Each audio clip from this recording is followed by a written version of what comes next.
Have you ever heard of the term golden handcuffs? And no, I'm not talking about some luxury fashion item. It's the reality for some of the most successful international executives right here in the US.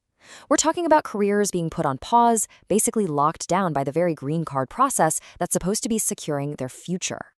I want you to just imagine this for a second. You are at the absolute peak of your career. You're leading a huge US operation for your company. Other companies, competitors, are calling you with these incredible offers. But you can't even pick up the phone. Why? Because your green card, your key to a permanent future in this country, is chained to your current desk, and you have no idea when you'll reach the finish line. And this is what we mean by the golden handcuffs. For the 1, 2, maybe even 3 years it can take to get a green card, you are completely tethered to your sponsoring company. So you think about taking that better offer. Or what about a promotion that significantly changes your role? Well, both of those could reset the clock or even worse, completely end your application. Your career is, for all intents and purposes, frozen in time. So how in the world do these top-tier executives even get into this situation? Well, to really understand the trap, you have to understand the pathway. It's called the EB-1C, which is basically the executive green card. It's designed specifically for the leaders of multinational corporations. The EB-1C is what's called a first preference green card, which pretty much puts these executives at the front of the line. But its real superpower is what it skips, the perm labor certification. Now, think of it this way. For most other jobs, a company has to prove that they can't find a qualified American for the role. The EB-1C, on the other hand, basically assumes that the knowledge of a top multinational leader is so specific to their company that they're pretty much irreplaceable. So no U.S. market test needed. Now, this fast track isn't a free-for-all, not by a long shot. The rules are actually really strict, and they focus almost entirely on the company's structure. There has to be this solid qualifying link between the foreign and U.S. entities, think parent and subsidiary, and the U.S. office has to be a real operating business for at least a year. Keep this focus on corporate structure in mind. Trust me, it becomes super important later on. You know, this is a very common path. An executive usually first comes over on a temporary visa, the L-1A, which is made for these kinds of transfers. Then, once the U.S. operation has been up and running for a year, the company can kick off the process to make the move permanent with the EB-1C green card.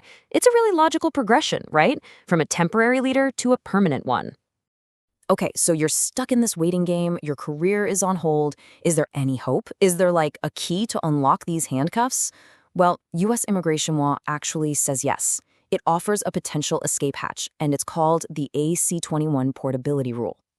And the key to this potential freedom? It really just boils down to one number, 180. 180 days. Seems simple enough, doesn't it? Here's the promise of that 180-day rule.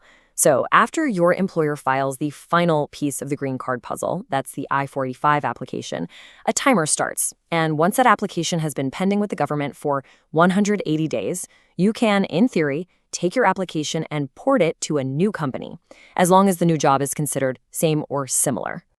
And honestly, the intention behind this rule is great.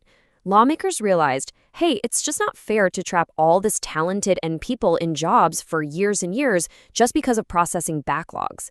The whole goal was to give professionals freedom and flexibility. It was meant to unlock the handcuffs. But, and believe me, this is a huge but. For the multinational managers on this EB-1C track, this simple-sounding solution becomes an incredibly complex puzzle. The promise of portability? Well, for them, it's often just an illusion. The whole puzzle, everything, hinges on how you define same or similar. You know, for a software engineer, that's pretty straightforward. But for a high-level executive whose entire role is defined by their unique position within a global corporate structure, that's a much, much harder question to answer. This chart here really breaks down the fundamental problem. For most professionals, the government looks at their skills. You're a coder who uses Python? Okay, your job is portable to another company that needs a Python coder. Makes sense. But for an EB-1C executive, the government didn't approve their skills. They approved their position within the company's hierarchy. Their job is that box on the org chart. And that specific box just doesn't exist anywhere else. Let's really get into the weeds here for a minute. That very first petition your company filed, the I-140, that's the root of the problem. That document didn't just say, this person is a great manager. No, It said this person is the manager of this specific division in this specific company, overseeing these specific people. See the difference? Your eligibility was tied directly to the structure of your original employer. You can't just lift that specific role out and drop it into a new company because the entire context that made it approvable is gone. Okay, so we've looked at the promise and we've definitely looked at the puzzle. So what's the actual strategic takeaway for anyone trying to navigate this whole thing? When the immigration agency, USCIS, reviews a job change, they don't just use a simple checklist. They use what's called a totality of circumstances test. And that means they look at everything, the duties, the salary, the new company's structure, to decide if the new role really, truly mirrors the one they first approved. This quote right here really just sums it all up perfectly. Unlike other categories where the person's skills are what's portable, the EB-1C petition is fundamentally about the person's role within a specific company. The approval is for the person in the position, not just the person. So here's the crucial point, the bottom line. For an EB-1C applicant, using that 180-day portability rule is an extremely high-risk strategy. It is not something to be taken lightly.